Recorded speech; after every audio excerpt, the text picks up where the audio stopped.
તૃષ્ણાનો ખાડો કદી પૂરાતો નથી. તૃષ્ણા ત્યાગો દુઃખી કોણ છે? જે મોહાધીન છે. મોહાધીન કોણ છે? જેને તૃષ્ણા છે. ટૂંકમાં તૃષ્ણા એ જ દુઃખનું મૂળ કારણ છે. કહ્યું છે કે જેની તૃષ્ણા ખતમ થઈ ગઈ એનો મોહ નષ્ટ થઈ ગયો, અને જેનો મોહ નષ્ટ થયો એનું દુઃખ દૂર થઈ ગયું. તૃષ્ણા એ ભયંકર ઊંડી ખાઈ છે. એને પૂરવાની ક્યારેય કોશિશ ન કરવી જોઈએ, કારણ કે એને પૂરવાનો જેટલો પ્રયત્ન કરવામાં આવે એટલી એ વધુને વધુ ઊંડી થતી જાય છે. માણસ આખી જિંદગી પોતાની ઈચ્છાઓને, તૃષ્ણાઓને પૂરી કરવામાં ઘસી નાખે છે, પણ અફસોસ એનું શરીર ઘસાઈ જાય છે, પણ એની ઈચ્છાઓ ઘસાતી નથી. એ તો સદૈવ નવજુવાન બની રહે છે. આંખ હોવા છતાં અંધારી રાતમાં પાસે રહેલી વસ્તુ નથી દેખાતી, તેમ તૃષ્ણાગ્રસ્ત વ્યક્તિને પાસે રહેલી સંપત્તિ દેખાતી નથી. એટલે જ એ વધુને વધુ સંપત્તિ મેળવવા દોડે જ રાખે છે. જીવનભર ઘાણીના બળદની જેમ પરિશ્રમ કરતો રહે છે. સબૂર દુઃખથી મુક્ત થવું છે. મોહના બંધનોથી મુક્ત બનો. મોહથી મુક્ત થવું છે તો તૃષ્ણાનો ત્યાગ કરો. વર્ષો પૂર્વે ગુજરાતના એક શહેરમાં બની ગયેલ આ પ્રસંગની વાત છે. 55 વર્ષની વયના એ બહેન ખૂબ જ શ્રીમંત પરિવાર. 3 મહિનાથી એમને પેટમાં તકલીફ હતી. અનેક પ્રકારના ઉપચારો પછી એમાં કોઈ રાહત ન અનુભવાઈ ત્યારે એમના દીકરાએ મોટા ડૉક્ટર પાસે બતાવ્યું અને નિદાનમાં કેન્સર આવ્યું. દીકરાએ મનને મજબૂત રાખીને મમ્મીને આ સમાચાર આપી દીધા. પળ બે પળની ખામોશી પછી મમ્મીએ મૌન તોડ્યું. બેટા, એક ઈચ્છા છે. મને નથી લાગતું કે હવે 6 મહિનાથી વધુ આ દુનિયામાં રહી શકું. મારી ઈચ્છા છે કે તું મને America, Germany, France, Russia, Japan, ચીન, જે સ્થળે સારી સારી હોટલો હોય ત્યાં લઈ જા. જિંદગીના જેટલા પણ મહિનાઓ કે દિવસો બચ્યા છે એમાં મારે એ દરેક હોટલમાં પીરસાતી શ્રેષ્ઠ વાનગીઓ ખાઈ લેવી છે, કારણ કે મર્યા પછી તો આ બધું ખાવાનું ક્યાં મળવાનું છે? કલ્પના કરો, જીવન સમાપ્ત થવાના આરે હોય, મોત આંખ સામે ડાચું ફાડીને ઊભું રહી ગયું હોય ત્યારે જે ખાવાની આ હદની લાલસા જીવંત રહી શકતી હોય તો શરીર તંદુરસ્ત જ હોય, નખમાંય રોગ ન હોય, ત્યારે આપણે મનુષ્ય જીવન પ્રભુમય બનવામાં વિતાવવાનું છે, પણ આપણે જીઓડી ગોડની બદલે ડીઓજી ડોગની જેમ જીવન વિતાવવા માંગીએ છીએ. પુણ્ય ભોગવવામાં જ રસ છે. પુણ્ય બાંધવામાં રસ નથી. સમ્યક સમજણ નથી. ધર્મનું જ્ઞાન નથી કે પછી શ્રદ્ધા નથી. શું સમજવું? આ તો પ્રેમની દુનિયા છે. આ જગતમાં માણસને માણસ ગમે છે. પ્રેમથી પ્રેમ વધે છે. સુખ દુઃખમાં સાથી જરૂરી છે. સુખમાં છકીને જવું ને દુઃખમાં હિંમત ન હારવી. સુખ દુઃખની વાત તો મનુષ્ય લલાટે લખાવીને જ આવ્યો છે. સુખ દુઃખ એક માનસિક પરિસ્થિતિ છે, મનની લાગણી છે. દરેક માનવીના મનમાં ગર્ભિત અતૃપ્ત વાસનાઓ, ઈચ્છાઓ વગેરે છુપાયેલ છે. આપણે ઈચ્છાની પણ કોઈ ઈચ્છા નથી તેવા બનવાનું છે.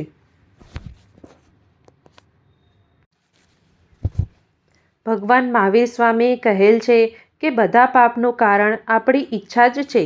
માટે ઈચ્છા જ ન કરવી તેવો ભાવ કેળવવા મનને તૈયાર કરો.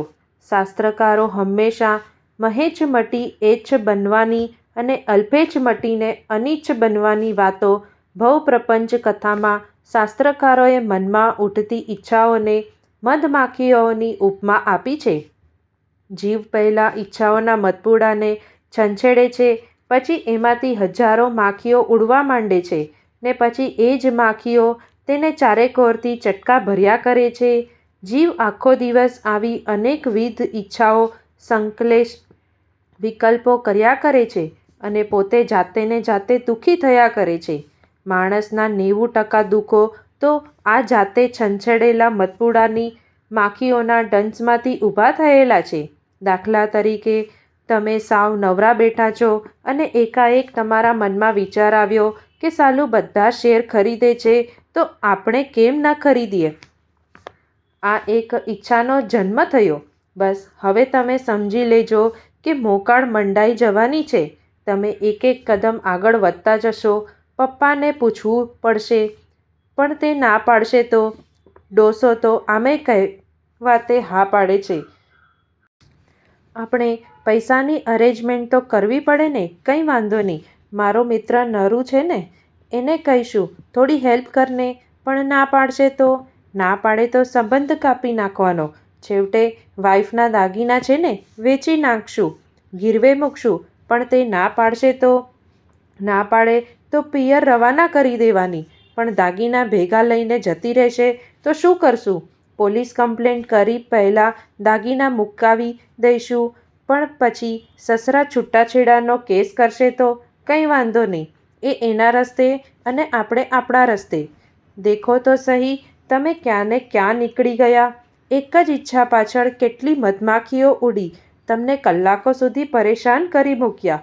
અલબત્ત ઉપરના વિચારોમાંથી તમે એક પણ વિચાર અમલમાં મૂકવાના નથી, મૂકી શકવાના પણ નથી. પરંતુ શેખચલ્લીના વિચારો કરીને તમે તમારી જાતને વારંવાર દુઃખી કરી રહ્યા છો. તમારા મન મંદિરમાં તમે દીવો કરો અને અંદરમાં ઉઠતી આ ઈચ્છાઓની આંધીઓનો કંટ્રોલ કરો. નહીતર પેલી કુવસ નામની વનસ્પતિને અડ્યા પછી આખા શરીરે જેમ વલુર ઉપડે છે તેમ એક ઈચ્છાને નહીં રોકો તો આખા શરીરે જેમ વલુર ઉપડે છે તેમ આખા આત્મામાં એક એવી કાતિલ વલુર ઉપડશે કે તમે દિનરાત વલુર કરીને થાકી જશો. હમણાં વેસ્ટર્ન કન્ટ્રીઝમાં ડાઉન શિફ્ટિંગ જેવા શબ્દો પ્રચલિત બન્યા છે. ઘણા ઊંચે ચડ્યા, હવે જરા નીચે ઉતરો. માણસ દિવસ રાત વેપાર ધંધામાં અટવાયેલો છે, ઉપાધિઓથી વીંટળાયેલો છે. ટેન્શન અને ટેન્શન. ફ્લેટ આખો લક્ઝરી આઇટમોથી ઉભરાઈ રહ્યો છે. કુટુંબ આખું ક્લેશ કંકાસથી ઉભરાઈ રહ્યું છે. શરીર આખું રોગોથી ઉભરાઈ રહ્યું છે. અને માણસ નામનું એક અજબ કિસમનું પ્રાણી blood pressure, heart attack, haemorrhage અને ડિપ્રેશન નામના VIP દર્દોથી ઉભરાઈ રહ્યું છે. આમાંથી બચવાનો ઉપાય છે સાદગીથી, ઓછી ચીજોથી ચલાવી લેવાનો સંકલ્પ કરો. ઈચ્છાઓ, અપેક્ષાઓ બધું ઘડાતો જ હાય જીવનથી બચશો અને શાંતિથી જીવી શકશો. અપેક્ષા ક્યારેય રાખશો નહીં, આવેશમાં આવશો નહીં, અધીરા ક્યારેય બનશો નહીં. ત્રણેય દુઃખ આપનારા છે. પરિગ્રહ, પરિમાણ એ ગૃહસ્થ જીવનમાં સુખી થવાનો માર્ગ છે. સંતોષના સુખની કિંમત વિષમ પરિસ્થિતિમાં વધુ સમજાય છે.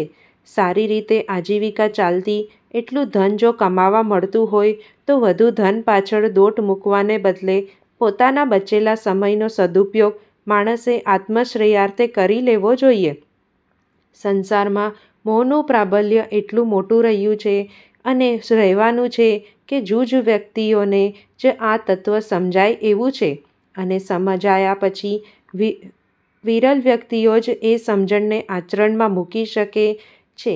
સંત મહાત્માઓ વખતો વખત કહેતા આવ્યા છે કે વિદ્યારૂપી, જ્ઞાનરૂપી, અધ્યાત્મરૂપી લક્ષ્મી જ એવી છે કે જેનું કોઈ હરણ કરી શકતું નથી. જે મળેલ છે તેનો ત્યાગો, જે નથી તેની ઈચ્છા ક્યારેય ન રાખશો. હે માનવ, અંતે શું છે? કોણ એવું આ જગતમાં મોત જેનું ના થાય? પિંજર મૂકી ચાલ્યા ગયા, જલી રાખ થઈ ઉડી ગયા. ગુણ દેહ એના ના જલે, વર્ષો ભલે વીત્યા કરે. તે વિશ્વ વિભૂતિના ચરણમાં નમન જગ ભાવે કરે. માનવ જ્યારે માનવ મટીને દાનવ બને ત્યારે ધર્મને બદલે ધન, વિરાગને બદલે વિલાપ, યોગને બદલે ભોગનું સ્વાગત કરે છે. કામ, ક્રોધ, ભાન ભૂલાવે, માયા મમતા નાચ નચાવે. પછી હાલ મહંમદ ગિઝની જેવા થશે. મહંમદ ગિઝનીએ 17 વાર હિંદ પર ચડાઈ કરી. એ અહીંથી ઘણી બધી દૌલત માલ લેતો ગયો. અનેક મૂલ્યવાન રત્નો, અલભ્ય મોતીઓ, અતિ ચમકદાર હીરા માણેકપન્ના પોખરાજ વગેરે લઈ જઈને મજબૂત તિજોરીઓ બનાવી તેમાં મુકાવ્યા. મહેલની ચારે બાજુ દોલતથી ભરપૂર કમરા. એવી માંદગી હતી, એને કોઈ પણ વૈદ ગમે તેટલી દોલત આપે પણ એને સાજો કરવા સમર્થ ન હતા. શરીર સાવ અટકી ગયેલ, હાથ પગમાં તાકાત ન હતી. બધું પલંગમાં જ કરવું પડતું હતું. હવે એને આવું જીવન પણ ભારે લાગતું હતું. પોતાના સ્વાર્થ માટે કરેલ પાપની સજા તો ભોગવવી જ પડે છે. મૃત્યુ સમયે નોકરોને બોલાવીને કહે, મને ખજાના પાસે લઈ જાઓ, મારે છેલ્લે છેલ્લે દર્શન કરવા છે. ઊભા તો થવાતું ન હતું.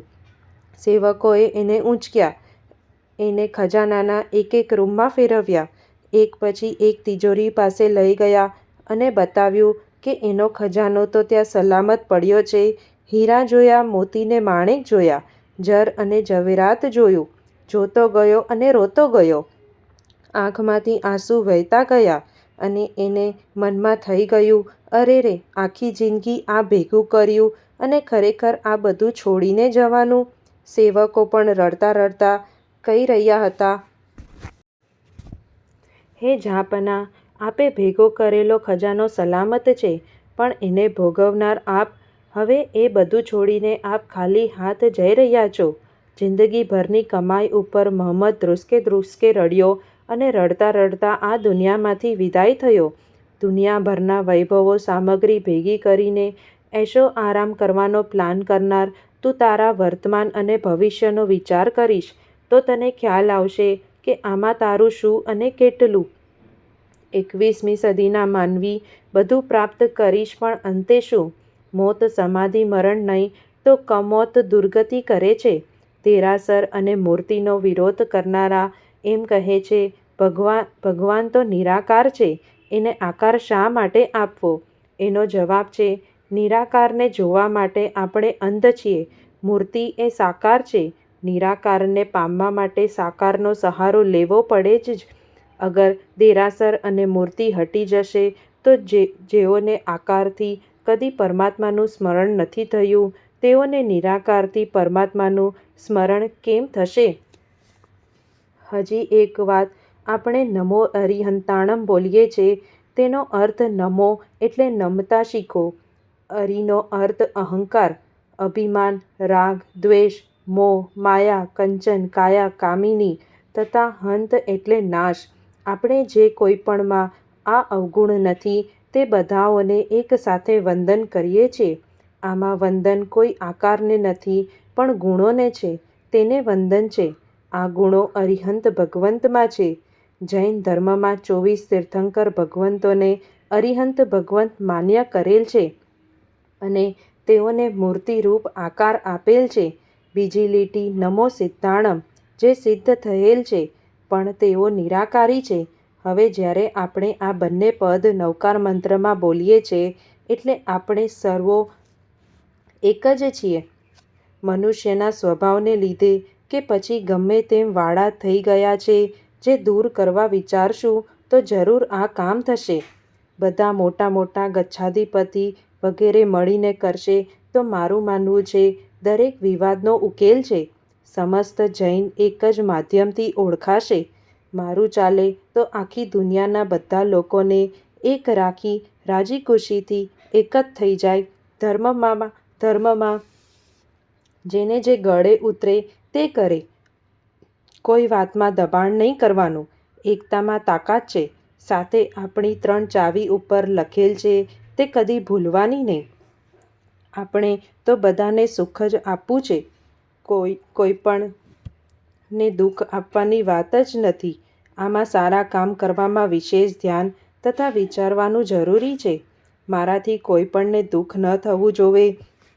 સુખ આપી શકું તો મનમાં આનંદ છે, પણ મારે નવા કર્મ બાંધવા નથી, કોઈ પાપ કરવું નથી. હવે આપણે ધર્મ સાથે માનવ સેવા, જીવદયા, બાળકોને ભણતર આજના સમય સાથે ધર્મનું પણ આપી શકીશું. હવે સમય આડંબરથી દૂર રહેવાનો છે. જરૂરી હોય તે જરૂર કરવાનું. બિનજરૂરી દેખાવ, આડંબરથી દૂર રહેવાની જરૂરત છે. મૃત્યુ બાદ ચક્ષુદાન, દેહદાન કરવાની ભાવના રાખશો અને જરૂરી તે માટે ફોર્મ તમારે અગાઉથી ભરી દેશો જી. જવાનું તો નક્કી જ છે, તો મરણ બાદ પણ બધાની દુઆ મળે તેમ કરશું, જેથી મનની ખૂબ જ શાંતિ મળશે, પર ભવ સુધરી જશે. જય જિનેન્દ્ર.